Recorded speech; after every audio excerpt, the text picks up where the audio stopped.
मुकेश सहनी नाम तो सुना होगा, वही व्यक्ति जो एक समय में दरभंगा से भागकर मुंबई में अपना आशियाना बना लिया, फिर अपनी मेहनत के बदौलत बिहार की सियासी गलियारों में भी अपनी पहचान बनाने में सफल रहा। लेकिन अब बिहार में भी सभी राजनीतिक दलों ने मुकेश सहनी को बाहर का रास्ता दिखा दिया। इनका आशियाना भी दिन प्रतिदिन टूटने लगा। एबी न्यूज के साथ मैं दिवाकर पांडे। दरअसल उत्तर प्रदेश में बीजेपी हराओ मुहिम चलाने के बाद बिहार में एनडीए से निकाले गए मुकेश सहनी भाजपा हराओ अभियान में भी पूरी तरह से फेल हो गए। बिहार में हुए विधान परिषद चुनाव में मुकेश सहनी ने 7 सीटों पर उम्मीदवार उतारे थे। मुकेश सहनी की पार्टी ने उन्हीं सीटों पर उम्मीदवार उतारे जहां से बीजेपी चुनाव लड़ रही थी।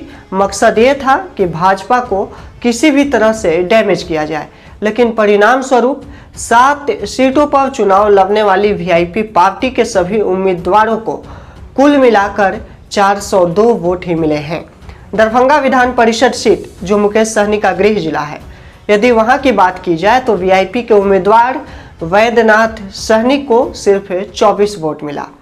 दूसरी ओर मुकेश सहनी के समर्थन का ऐलान करने के बावजूद भी जेडीयू को किसी तरह का फायदा नहीं हुआ। हालांकि विधान परिषद चुनाव में 3 प्रमुख राजनीतिक दल भाजपा, जेडीयू और राजद में सबसे खराब प्रदर्शन जेडीयू का रहा, वही बीजेपी का दबदबा सबसे अधिक रहा। देखा जाए तो मुकेश सहनी का भविष्य आने वाले समय में खराब होने के कगार पर है। मुकेश सहनी के समर्थकों को उम्मीद थी कि भविष्य में वीआईपी पार्टी का तालमेल राजद के साथ हो पाएगा, लेकिन विधान परिषद चुनाव के बाद ये साफ हो गया है कि राजद भी मुकेश सहनी को गंभीरता से नहीं लेने जा रहा है। बता दें कि दूसरी ओर बीजेपी ने एक बार फिर विकासशील इंसान पार्टी सुप्रीमो मुकेश सहनी को झटका दिया है। शुक्रवार को वीआईपी के राष्ट्रीय कोषाध्यक्ष राजभूषण चौधरी को भाजपा में आने के बाद संजय जायसवाल की ओर से एक संकेत दिया गया है।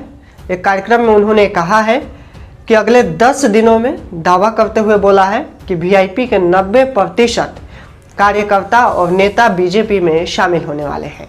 मुकेश सहनी की पार्टी में सेंध लगाने के बाद बीजेपी प्रदेश अध्यक्ष ने यह भी कहा है कि वीआईपी के अन्य कार्यकर्ताओं के साथ मिलकर प्रधानमंत्री नरेंद्र मोदी के नेतृत्व में भाजपा मछुआ समाज के हित में काम करेगी। ऐसे ही तमाम बड़ी जानकारी हम आप तक पहुंचाते रहेंगे। देखते रहिए एबी न्यूज।